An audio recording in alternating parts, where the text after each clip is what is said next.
لا إله إلا الله محمد رسول الله لا إله إلا الله محمد رسول الله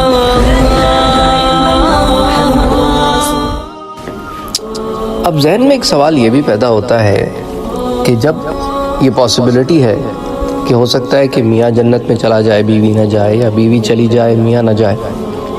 جیسا کہ حضور اکرم صلی اللہ علیہ وآلہ وسلم کے زمانے میں بھی ایسے ہوا کہ ایک صحابیہ تھیں، ان کے شوہر مرتد ہو گئے، تو اب وہ جو مرتد ہو گیا وہ تو جنت میں جائے گا نہیں، اور جو عورت ہے وہ جنت میں جائے گی، وہ تو صحابیہ رہی، دین اسلام پر رہی۔ تو کیا ایسے ہوگا اسی طرح مرد ہے کہ بیوی کوئی جنت میں پہنچی نہیں، بندہ پہنچ گیا،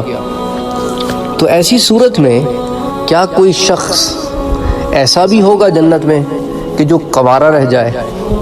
صرف حوریں ہی ملے، بیویاں نہ ملے، یا کوئی بیوی نہ ملے؟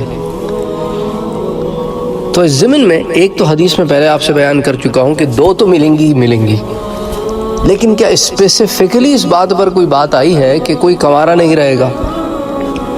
تو اس ضمن میں بھی ایک روایت دیکھتے ہیں،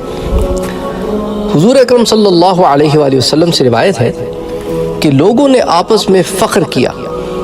یا ذکر کیا کہ جنت میں مرد زیادہ ہوں گے یا عورتیں؟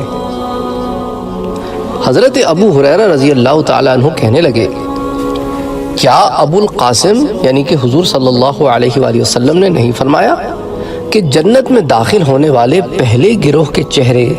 14ویں رات کی طرح کے چاند کی طرح چمک رہے ہوں گے، اور دوسرے گروہ کے چہرے آسمان پر چمکدار ستارے کی مانند چمک رہے ہوں گے، اور دونوں گروہوں میں سے ہر مرد کے لیے 2 بیویاں ہوں گی جن کی پنڈلیوں کا گودا گوشت کے اندر سے نظر آ رہا ہوگا۔ یعنی حضور کی حدیث میں آپ کو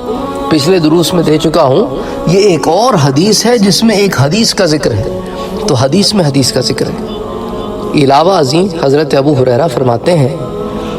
کہ اس حدیث میں یہ بھی حضور نے فرمایا، اور جنت میں کوئی آدمی بن بیاہا نہیں ہوگا، وما فی الجنت اعزب، کوئی بن بیاہا نہیں ہوگا۔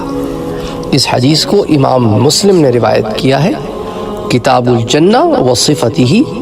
نعیمہا۔ اسی طرح امام ابن کثیر رحمۃ اللہ علیہ فرماتے ہیں البدایہ والنہایہ میں کہ اس حدیث میں 2 بیویوں سے مراد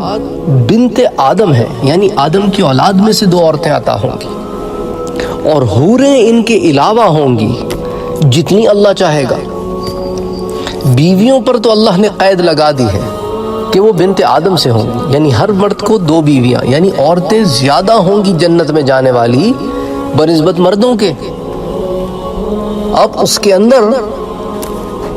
مزید پھر حوریں بھی عطا ہوں گی، اور حوروں کی تعداد کتنی ہوگی یہ تعداد نہیں بیان کی گئی، کہ وہ پھر مقام کے لحاظ سے، اللہ کی رحمت کے لحاظ سے پھر اللہ عطا فرمائیں گے۔ وما علینا الا البلاغ۔